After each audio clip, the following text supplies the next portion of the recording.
Here, it's nothing but noise. What? Okay. All right, ladies and gentlemen, notwithstanding a few technical difficulties, we are thrilled to have you tonight, and we are very honored by the presence of our president, Donald Trump, who is going to walk in right now, and we are about 30 seconds from air, so it'll be just in time, Mr. President.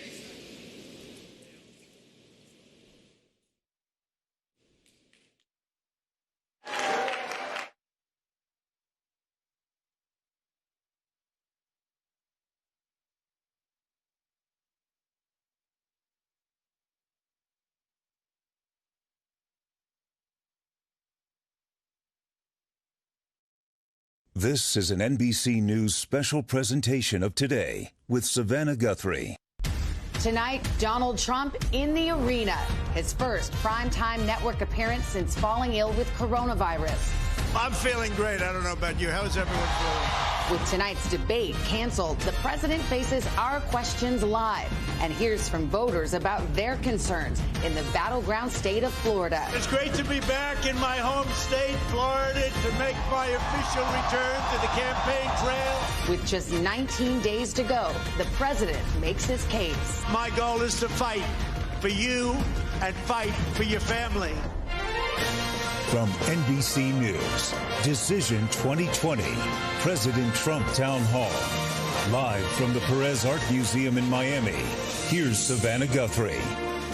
Hi, everybody, and good evening. It's good to have you with us, and welcome to Miami and our town hall with President Donald Trump. And we want to say right off the top, this is not how things were supposed to go tonight. This was supposed to be a town hall debate between Donald Trump and Joe Biden. But after the president contracted COVID, the debate commission announced it would have to be a virtual debate because of health concerns. The president then said he would not participate in a virtual debate. At that point, Joe Biden scheduled a town hall tonight in Pennsylvania on another network, and now the president is doing the same, his own town hall, with the same venue, format, and time as NBC's town hall with Joe Biden last week. So the two candidates go head-to-head tonight, though not face-to-face, each in a key battleground state. And tonight, the president will be taking questions from voters here in Miami, who we should mention are socially distanced and they're wearing masks. And I should say, this audience looks a bit like America. It's divided. Some here voted for the president in 2016 and plan to again. Some support Joe Biden, and some say they are truly undecided. We're going to get a mix of questions on a range of topics, and we're going to get to those questions in a moment. But first, with all that ado, welcome, Mr. President, and thank you for being here. That was very well stated, I have to say. Good job. Thank you. We're glad you're here. We're glad you're well. We send our best to the First Lady and to Barron. Thank you. Do you have any remaining symptoms from COVID? Nothing whatsoever. I'm great. I feel good. Was in North Carolina today and did a big rally. We had tremendous turnout, and just feel really good. Florida, Pennsylvania.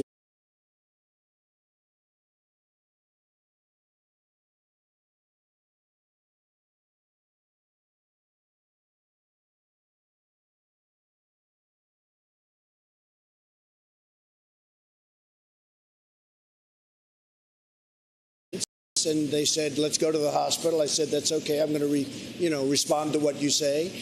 And we went over to Walter Reed, where you have tremendous professionals. They gave me Regeneron and Remdesivir both.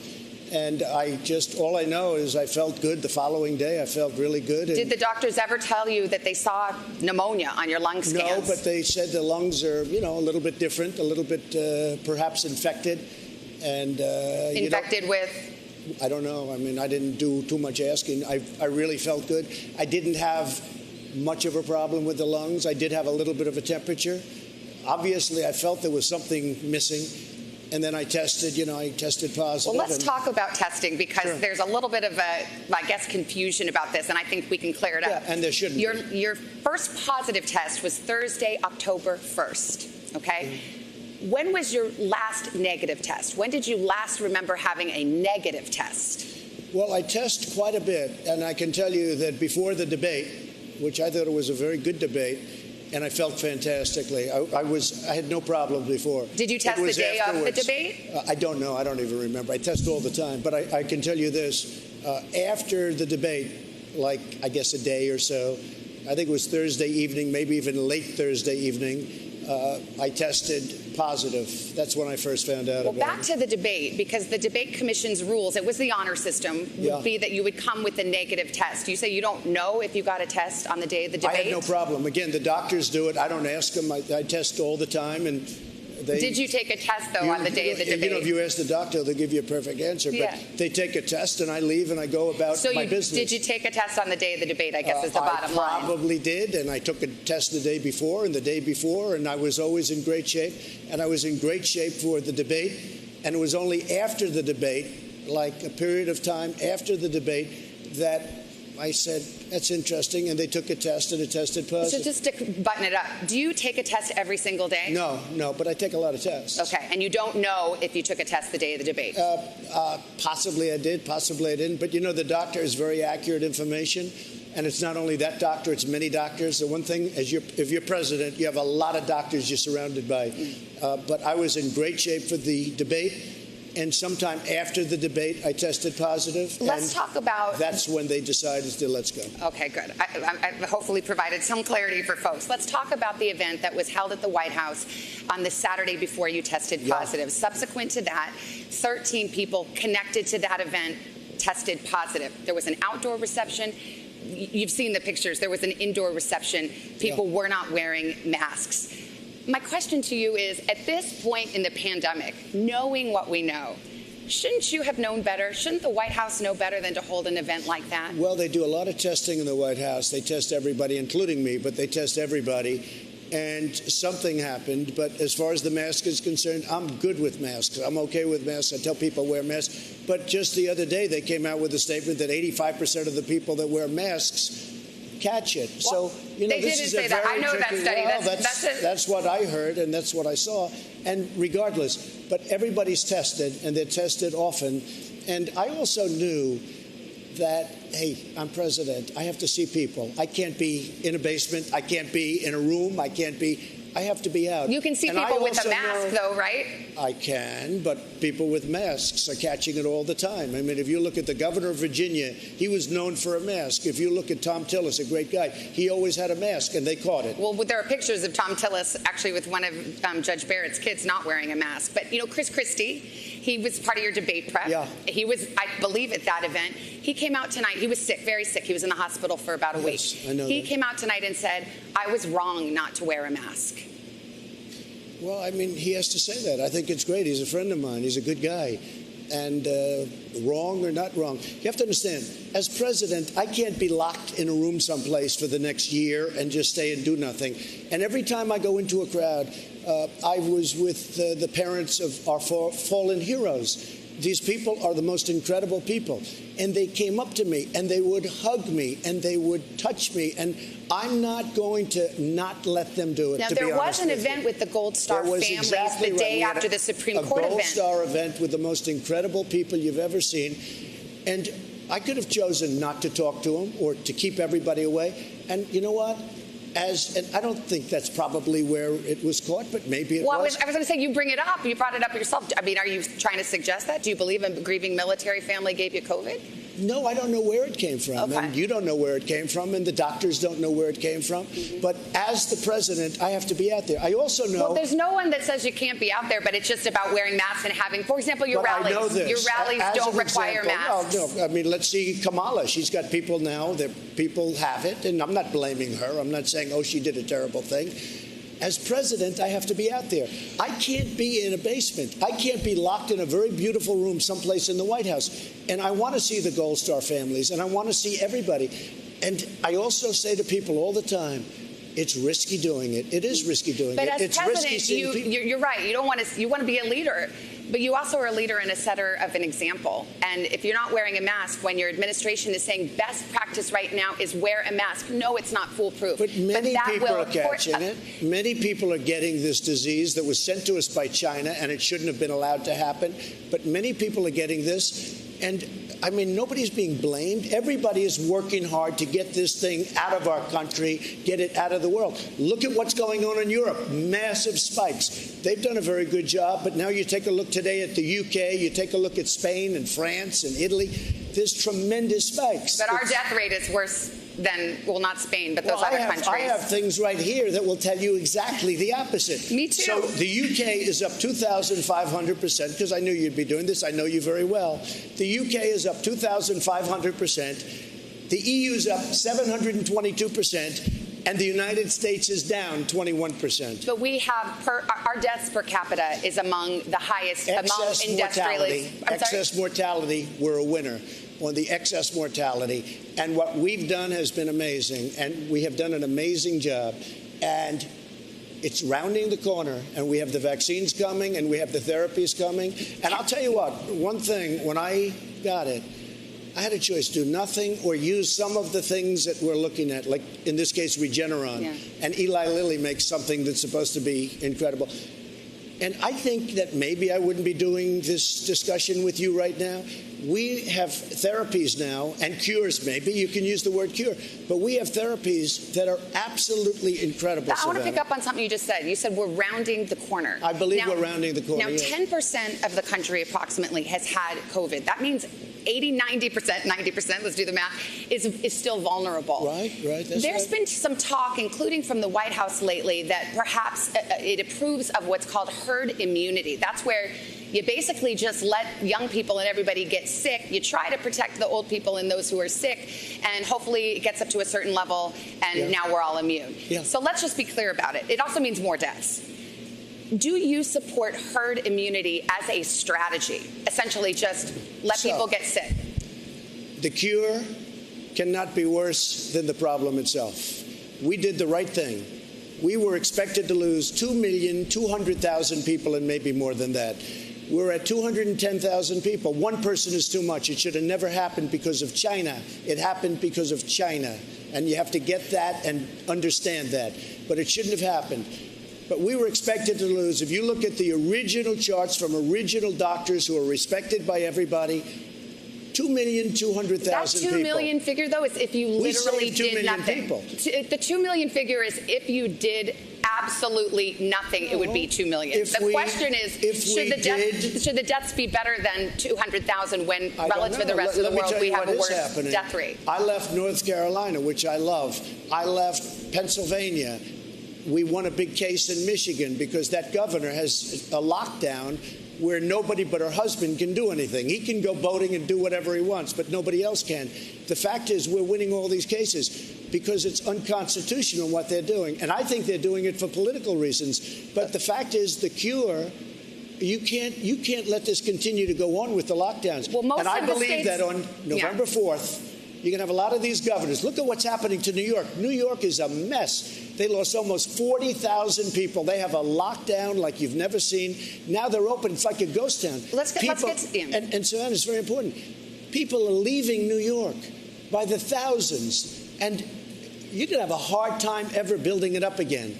That cure, that so-called cure that you talk about, it can't be worse than the problem. The problem is a bad problem. We've got more questions on COVID, so let's drop it for now. We were supposed to, as mentioned, be watching you on a debate stage right now. We're not doing that, so let's clear up a few things from the last one. You were asked point blank to denounce white supremacy. In the moment, you didn't. You asked some follow-up questions. Who specifically? A couple of days later, on a different show, you denounced white supremacy. No, My question to you is, you've done this to me and everybody. Why does it seem like I denounce white supremacy? Okay, you did 2 days later. I denounced white supremacy for years, but you always do it. You always start off with a question. You didn't ask Joe Biden whether or not he denounces Antifa. I watched him on the same basic show with Lester Holt.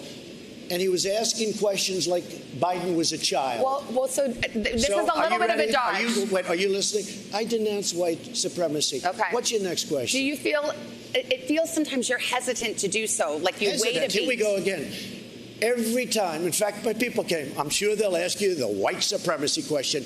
I denounce white supremacy. Okay. And frankly, you want to know something? I denounce Antifa, and I denounce these people on the left that are burning down our cities that are run by Democrats who don't know what they're doing. While we're denouncing, let me ask you about QAnon. It is this theory that Democrats are a satanic pedophile ring and that you are the savior of that.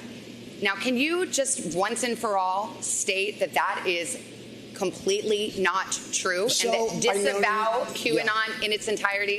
I know nothing about QAnon. I just told you. I know very little. You told me, but what you tell me doesn't necessarily make it fact. I hate to say that.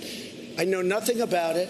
I do know they are very much against pedophilia. They fight it very hard, but I know nothing about it. They believe it is a satanic cult run by the deep study state. The subject. I'll tell you what I do know about. I know about Antifa, and I know about the radical left, and I know how violent they are and how vicious they are, and I know how they're burning down cities run by Democrats, not run by Republicans. Republican Senator Ben Sasse said, quote, QAnon is nuts, and real leaders call conspiracy theories conspiracy theories. He may be Why right. not just say it's crazy and not true? He may be right. I just don't know about QAnon. You do know. I don't know. No, I don't know.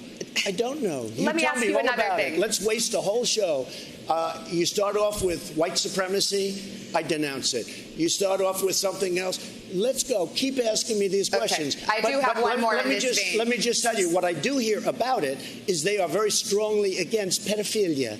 And I agree with that. I mean, I do agree with that, and I agree with it very strongly. But there's not a satanic pedophile cult being run by. I have no idea. I know nothing about that. You don't know that? Okay. No, I don't know that. Neither do you know that. Okay, just this week you retweeted. Why aren't you asking me about Antifa? Why aren't you asking me about the radical left? Because you're volunteering. Why aren't you asking Joe Biden questions about why doesn't he condemn Antifa? Why does he say it doesn't exist? Because you're here before me. No, that's so cute. Antifa exists. They're vicious, they're violent, they kill people, and they're burning down our cities. And they happen to be radical left. Just this week, you retweeted to your 87 million followers a conspiracy theory that Joe Biden orchestrated to have SEAL Team 6, the Navy SEAL Team 6, killed to cover up the fake death of bin Laden. Now, why would you send a lie like that to your followers? You retweeted That was a retweet. That was an opinion of somebody, and that was a retweet. I'll put it out there. People can decide for themselves. I don't take a position. You're not like someone's crazy uncle who can just retweet whatever. That was a retweet, and I do a lot of retweets. And frankly, because the media is so fake and so corrupt, if I didn't have social media, I don't call it Twitter, I call it social media, I wouldn't be able to get the word out. And the word is false. And you know what the word is? The word is very simple. We're building our country stronger and better than it's ever been before. And that's what's happening, and everybody knows it. Okay, we got a bunch of questions for you. We're winning in a lot of states. Okay. We're winning in a lot of states. You're going to see that. Let me ask, okay, I'm glad you brought up the election because I do want to ask about that. That's another kind of leftover item. A lot of people have asked you, will you accept a peaceful transfer of power? You have said repeatedly, the only way we lose this election is if it is rigged.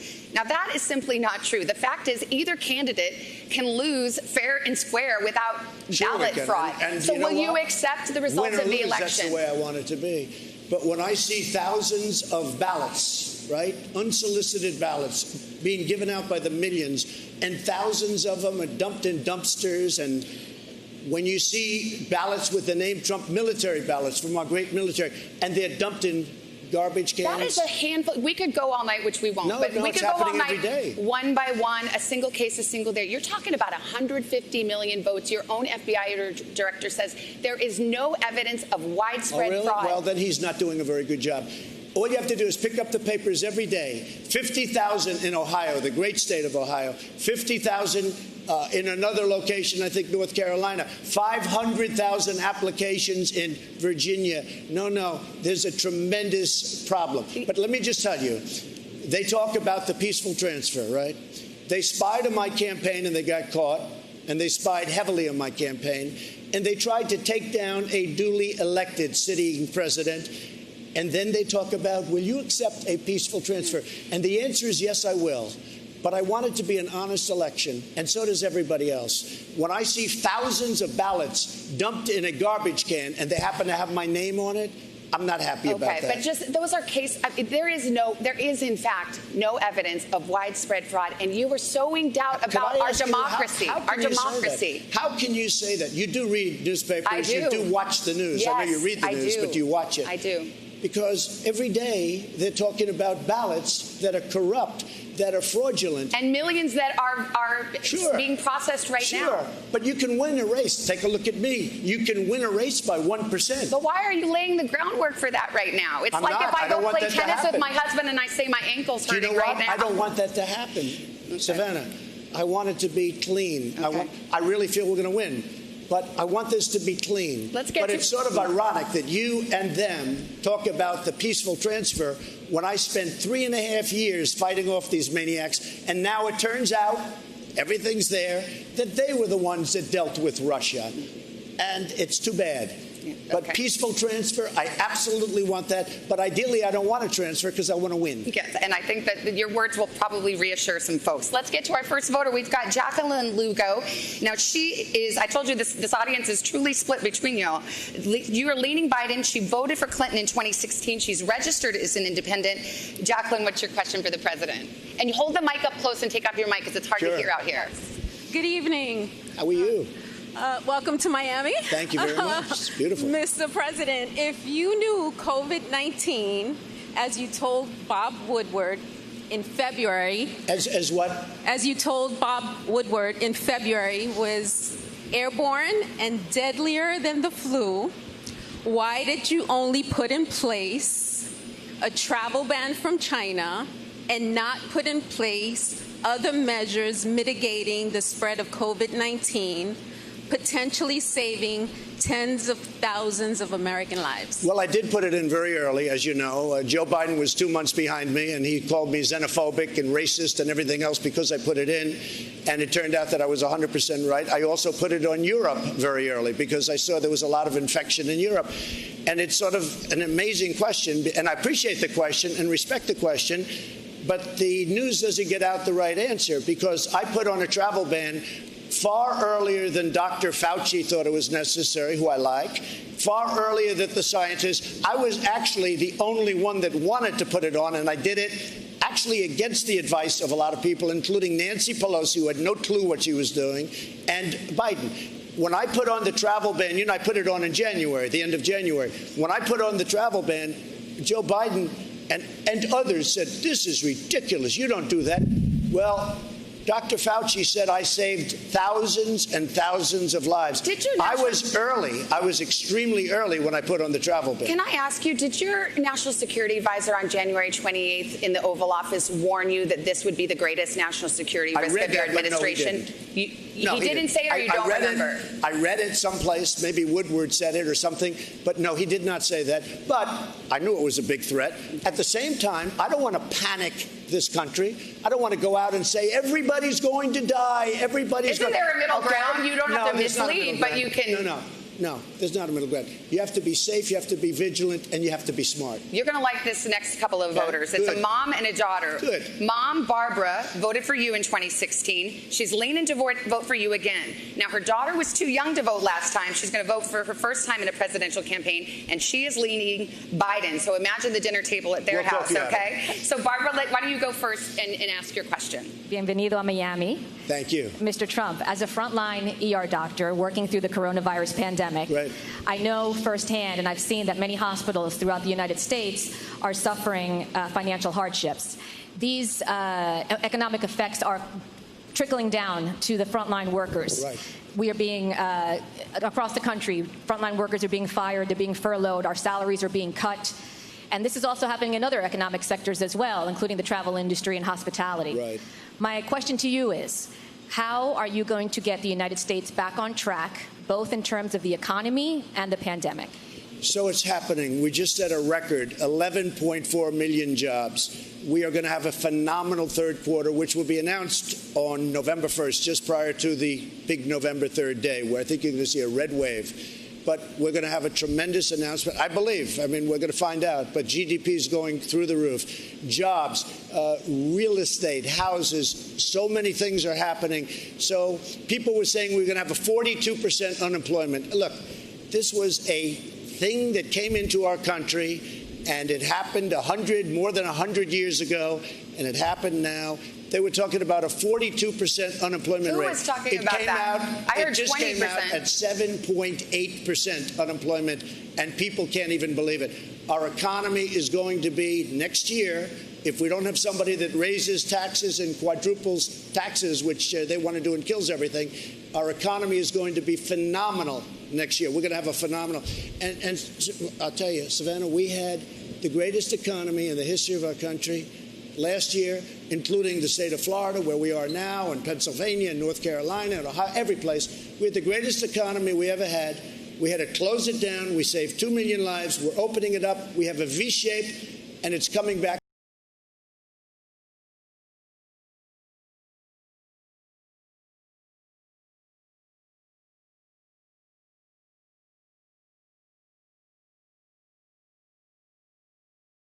This country was not equipped with ventilators, and I'm not blaming anybody for it, but we're now making thousands of ventilators a month, and we have all we can use. We're sending them all over the world because the world needs them. So they've worked very hard and really very, very effectively. Thank you. Great question. Let's talk to Isabella. Put the mic close to your mouth.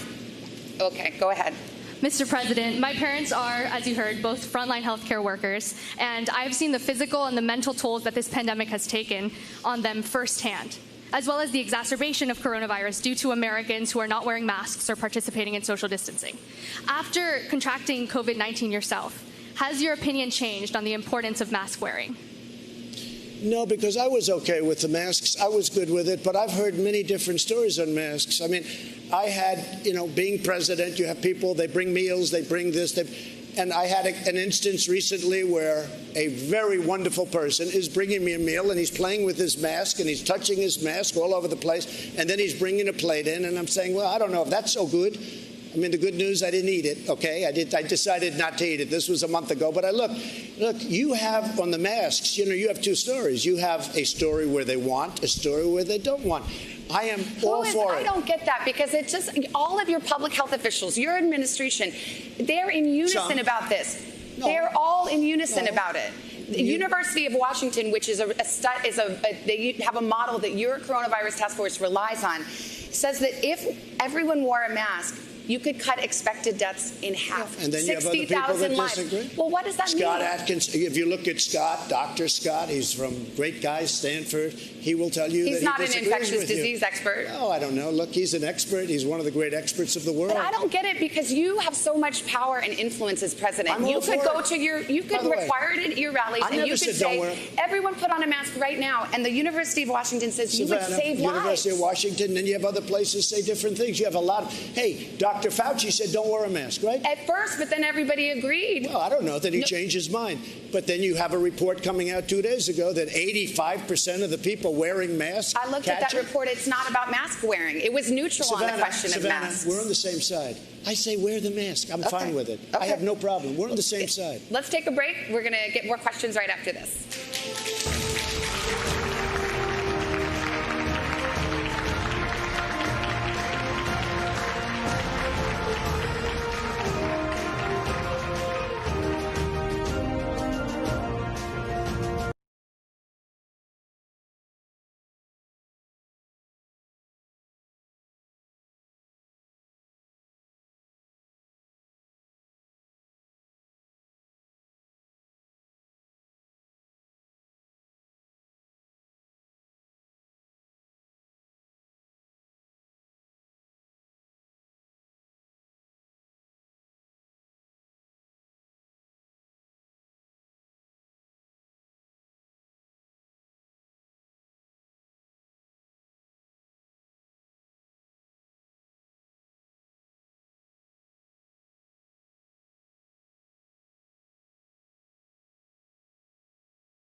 we're live in Miami with President Trump for a town hall.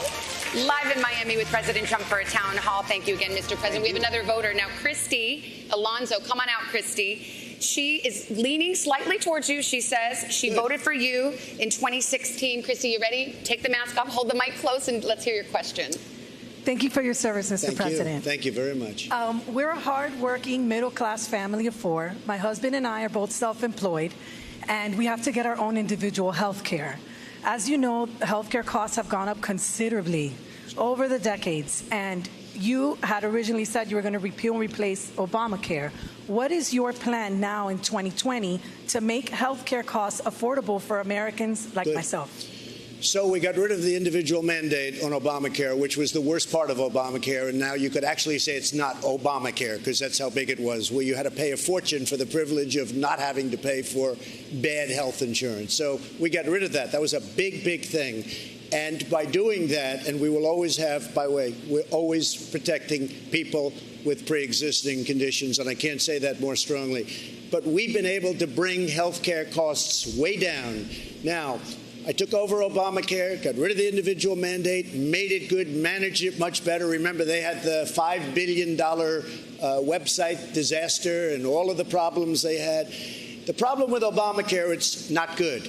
We'd like to terminate it, and we want a much less expensive health care that's a much better health care, and that's where we're aiming. And if we can do that, and we have a very good chance of doing it, but we've also brought down the price of Obamacare. Problem with Obamacare, it basically is never going to be great, and I want to give great health care. Mr. President, I got to follow up on the pre-existing conditions. This is such a big issue for voters. It is a big issue for me, too. In point of fact, your administration is about to go to the Supreme Court to argue to throw out the rest of Obamacare, which includes the protections for pre-existing conditions. That's right. So your administration is in court right now trying to get rid of that protection. In order to replace it with a much better health care at a much lower price, and always, under all circumstances, we are going to protect the Republicans. And I mean, maybe I changed the party a lot over the last 3 years, but we will protect people with pre-existing conditions. And Savannah, what I want to do,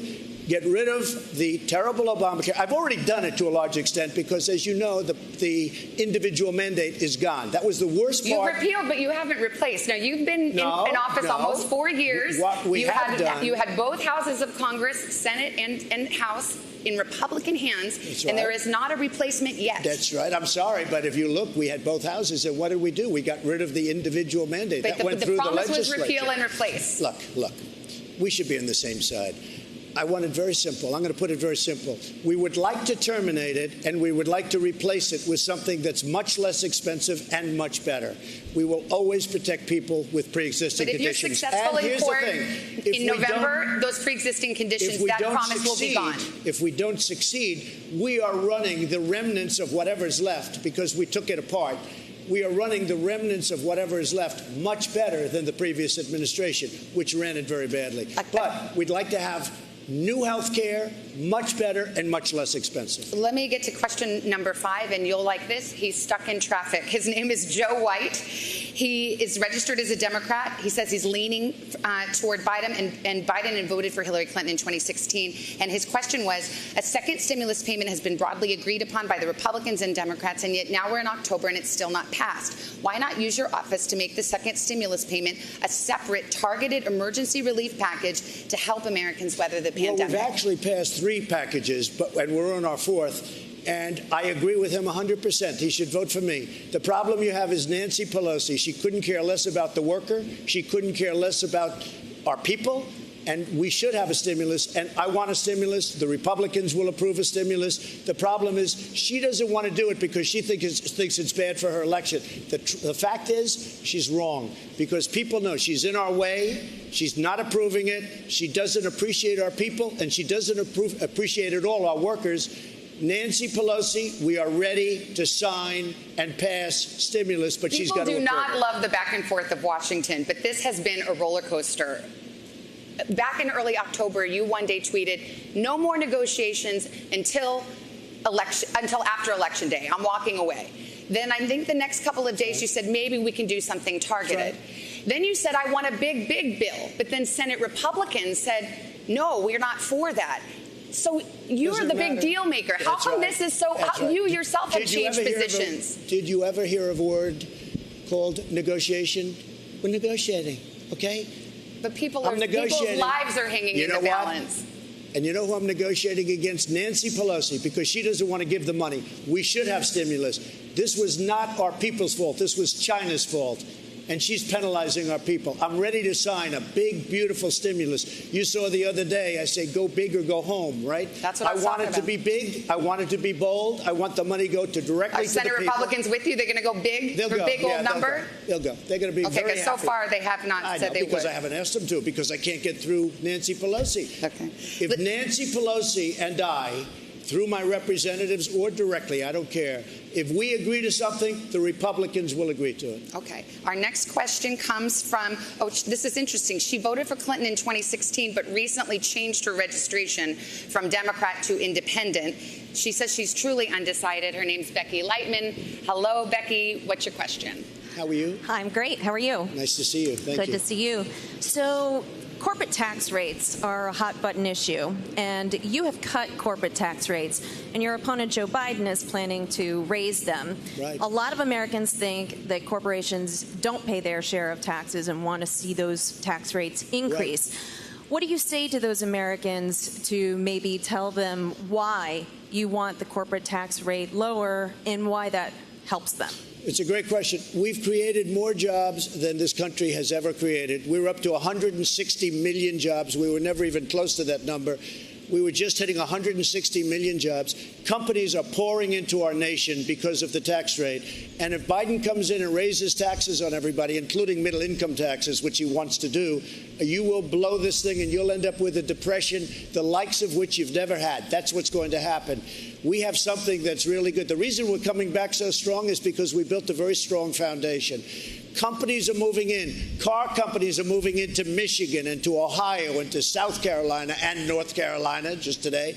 So what's happening is they're coming in because we reduced the taxes. Our taxes, our corporate taxes, were the highest in the world, and now they're among the lower taxes. They're not the lowest, but they're among the lowest. And what that means is jobs. But also, we're doing a very big, and we've done a very big middle-income tax package. So if we get in, we're going to do the middle-income tax package. But it's a great question. And if he comes along and raises rates, all those companies that are coming in, they will leave the U.S. so fast your head will spin. We can't let that happen. On the subject of taxes, as you know, the New York Times has obtained, it says, years of your tax returns. Among other things, it says that you have debts of approximately $421 million that you have personally guaranteed and that will come due in the next 4 years. The question is, on behalf of voters, who do you owe $421 million to? First of all, let me answer. What they did is illegal, number one. Also, the numbers are all wrong with the numbers they released. And just so you understand, when you have a lot of real estate, I have real estate, you know a lot of it, okay? Right down the road, Doral, big stuff, great stuff. When I decided to run, I'm very under-levered, fortunately, but I'm very under-levered.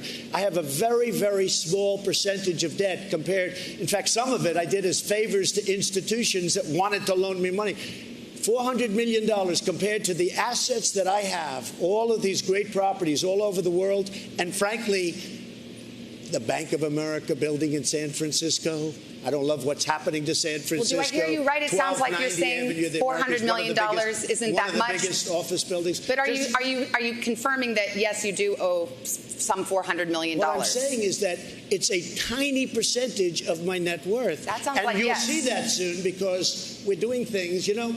We've given, I think it's 108 or 112 pages of financial detail to elections. And, you know, we have to file as the president, as any politician, you have to file.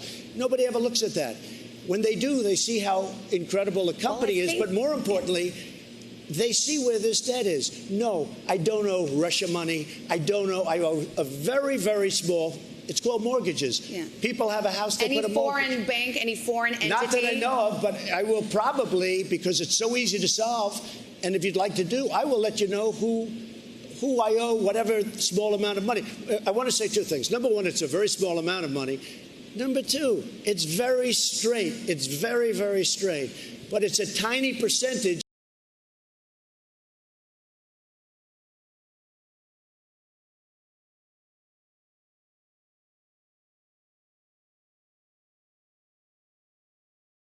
you know, You're I'm the under only. audit. It turned out that I am Yes, under but audit. the They IRS actually, says excuse you me, are. no, but you The accused. IRS says that doesn't stop But you from accused releasing. me of not being under audit previously, and No, I so did did not. other people at NBC.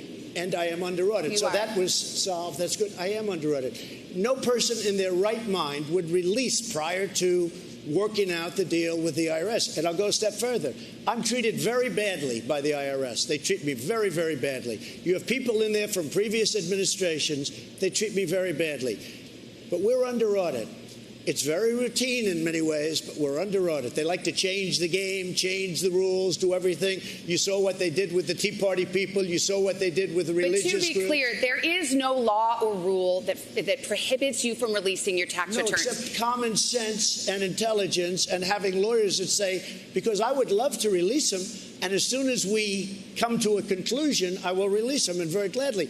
But if you go to elections, and if you take a look, you'll see 112, I think it's 112. It talks about the income, which is rather massive. It talks about all of the properties. They have them listed. You can never learn more. But you know what happened? People went there. All the reporters went. There was like a feeding frenzy. This was originally when I filed it. And I filed it every year. I update it every year. My son is here. They run the company. I don't run the company. It also says that you paid $750 in taxes in the year you were elected. Yeah, is that true or that's a statutory number. It's a statutory. But it's is not that true? I think it's a filing number. You pay $750. It's a filing or a filing fee. Most people here probably No, pay more. I don't know. I can tell you this. If they have my tax returns, as you know, they have to go to jail. It's illegal. But their numbers were wrong. But let me tell you what else. I don't owe money to any of these sinister people. This has been going on for years now. Russia, Russia, Russia. It turned out to be a hoax. And it turned out to be that Hillary Clinton and the Democrats were dealing with Russia, not me. It's a whole hoax. So I would not mind at all saying who it is, but it's a very small. When you look at vast properties like I have, and they're big and they're beautiful and they're well located, when you look at that, the amount of money, $400 million, is a peanut. It's extremely under-levered. And it's levered with normal banks. Not a big deal. All right, let's take a break. We'll get more voter questions right after this.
in Miami in the middle of a town hall with President Trump. Thank you again for being here. We've got another voter, Adam Schuker. He voted for Clinton in 2016. He's registered as a Democrat and says he's supporting Biden. Adam, take it away. Thank you, Savannah. Thank you, Mr. President. Thank you, Adam. 4 years ago, Senate leadership said it was inappropriate to push through a nominee in an election year. Yet they fast-tracked your nominee for the Supreme Court just today. The question I have for you is, what do you say to the voter that thinks it's hypocritical to act in that manner and that they can't trust Republicans' word? So when I was elected and when a president is elected, they're elected for a period of 4 years. And Justice Ginsburg said it best, I think, talking about President Obama having to do with somebody else, that the president is put there for 4 years, not for 3 years. So during this fourth year, it happened to come up, unfortunately, because I had great respect for Justice Ginsburg, but a vacancy happened to come up, and we picked somebody that's outstanding. She has been an absolute star, and I'm extremely proud of it. But again, plenty of time. I mean, there's plenty of time. We're going to do it before the election, but we also have much time after the election, but there's no reason to wait, because it's almost unanimous, it seems to me, certainly within the Republican Party, and frankly, most of the Democrats within closed rooms. I guarantee you that this is an outstanding person, and I'm using my fourth term. And you know, if you look at it, and if you put the shoe on the other foot, if they had this, they would do it 100%. So there's been 29 times when this has happened. All 29 times, a president has done exactly what I've done. Can I just, to the voters' point, I'll just say that in 2016, you were on another show, actually another morning show, and you were asked whether President Obama should nominate a Supreme Court Justice Merrick Garland. And you said, I think the Senate should wait until the next president and let the president pick. Now, that was 8 months before the election. This is 3 weeks before the election. I have a lot of respect, by the way. So you have changed your position on this. I have a lot of respect for Judge Garland, I want to tell you that. But I'll tell you, the whole ball game changed when I saw the way they treated Justice Kavanaugh. I have never seen any human being, and I'm not just talking about Supreme Court, I have never seen a human being treated so badly with false accusations and everything else. I have never seen anything like it. And you know what? The truth is, Savannah, like it or not, the ball game changed a lot.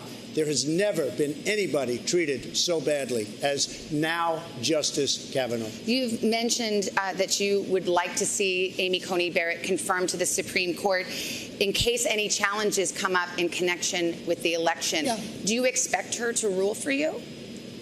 I think she'll have to make that decision. I don't think she has any conflict at all. You know, a Supreme Court judge does not have, I mean, they can make their own decision. And they actually have additional power to make that decision. It would be totally up to her. I would think that she would be able to rule either for me or against me. I don't see any conflict whatsoever. We have an election coming up. I think it's the most important election in the history of our country. If for any chance, and it probably won't, and I hope it doesn't ever get to the Supreme Court, but if it did, I would think that she would rule one way or the other. I would think so. But for you, you think she would rule for you? I have no idea. I mean, of course she'll rule one way or the other, but... Believe it or not, I never asked her about it. I never talked about it. I didn't talk about any of the obvious things that you could talk about. And I think a lot of people in my position might.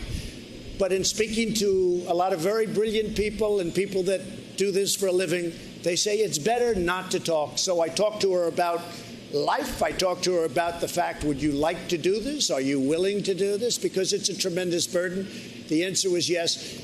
She's unbelievably well qualified, but I never spoke to her about these various questions. Let's get our next voter. She's leaning to you, Mr. President. She voted for you in 2016. She is a registered Republican. Her name is Mariah Green. Mariah, what's your question? Thank you very much. Thank you. Good evening, Mr. President. I'm honored to be with you here tonight, sir, so thank you.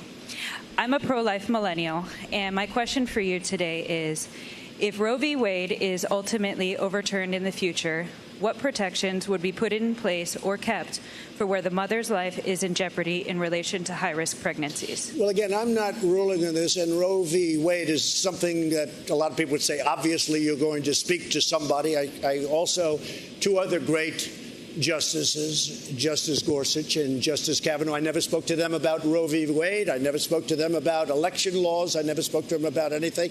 And I've done the right thing from a moral standpoint. I don't even know from a legal standpoint, but it was the right thing. I think, depending on what happens with Roe v. Wade, I think that perhaps it could get sent down to the states, and the states would decide. I also think perhaps nothing will happen. I have not talked to her about it. I think it would be inappropriate to talk to her about it. And some people would say you can talk to her about it. I just think it would be inappropriate. But what is your preference? Because it agreed that's not something you should talk to the judge about. But would you like to see Roe versus Wade overturned? I would like to see a brilliant jurist, a brilliant person who has done this in great depth and has actually skirted this issue for a long time, make a decision. And that's why I chose her.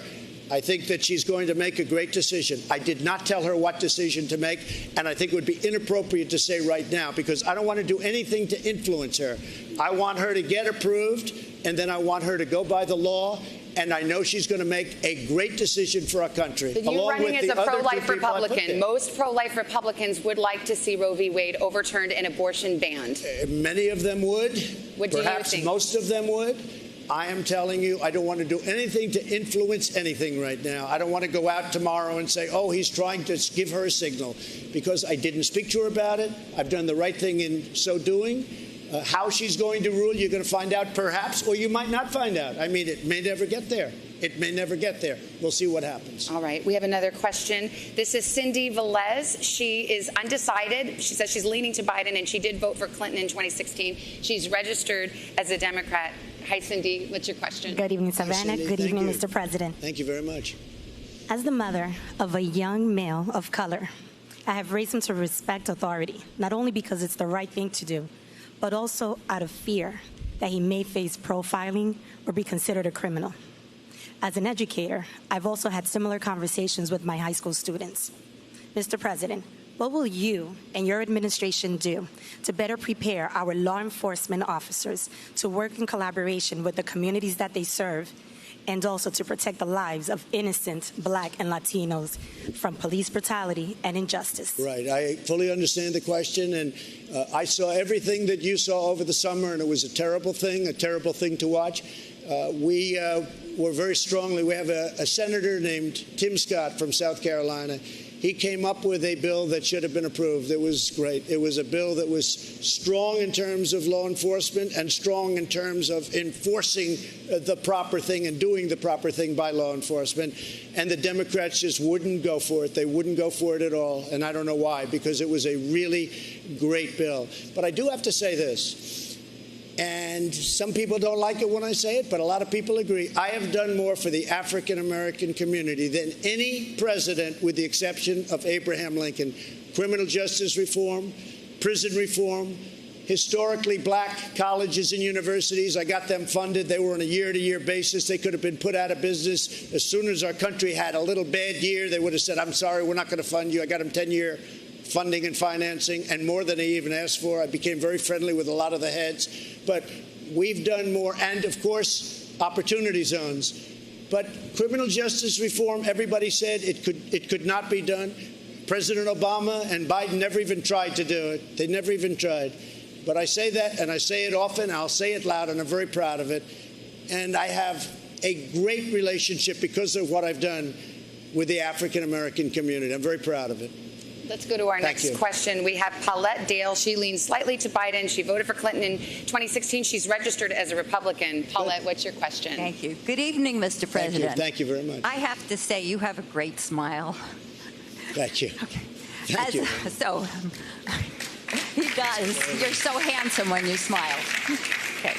As the daughter of immigrants to the United States who fled Eastern Europe due to religious persecution, right. The United States immigration policies are very personal for me. Right.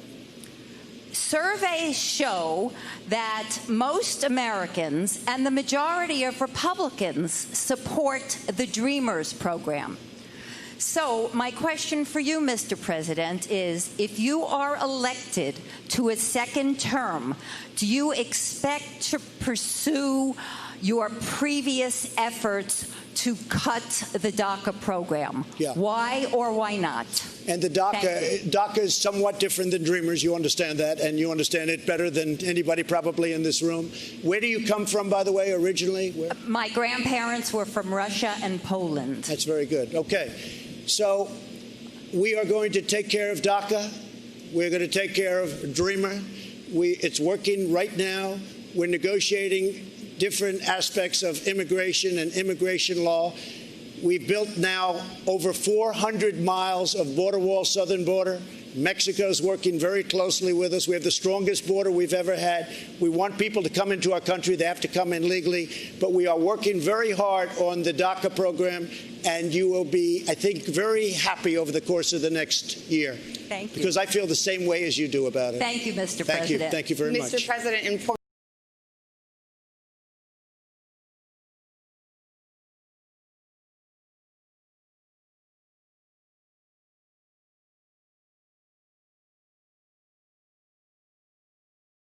by your administration. Well, what happened is because of the pandemic, much changed on the immigration front.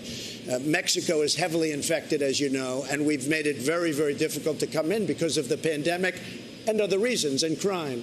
But we have a very strong border right now, and we have to keep it that way. But we want people to come into our country, but they have to come in through a merit system, and they have to come in legally. And people are very, very happy with it. You haven't heard any complaints about that.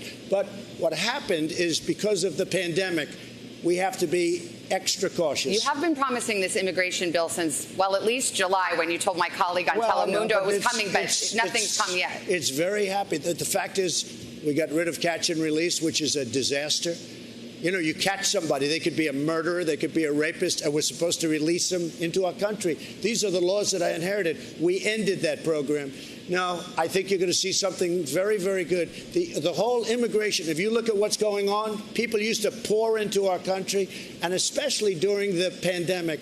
I think even you, Savannah, will be very impressed. Sir, we have about 30 seconds left. I think about people sitting out there tonight. There are some who love you. Some of them are sitting right around here, and some who will never vote for you. But there are people in the middle. There are people who aren't sure. That's right. There are people who want to know why they should give you a second chance and how you might improve in a second term.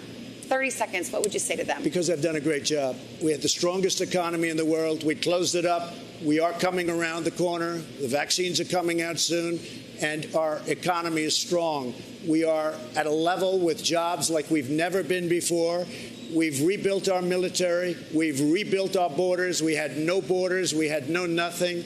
We've rebuilt so much. We've given you the greatest tax cut in the history of our country, greatest regulation cut, equally as important. And we created new levels of jobs that nobody thought was possible. And next year is going to be better than ever before. I got to leave it there. I got a wrap from the control room. Mr. President, thank you for your time. Thank you for listening to the voters' questions. That concludes our town hall. We do want to thank the president again, as well as our audience in hot Miami and all of you watching at home. And a reminder, Donald Trump and Joe Biden are scheduled to meet in person a week from tonight in Nashville, a second and final presidential debate moderated by our own Kristen Welker. Have a good evening, and thanks for being with us.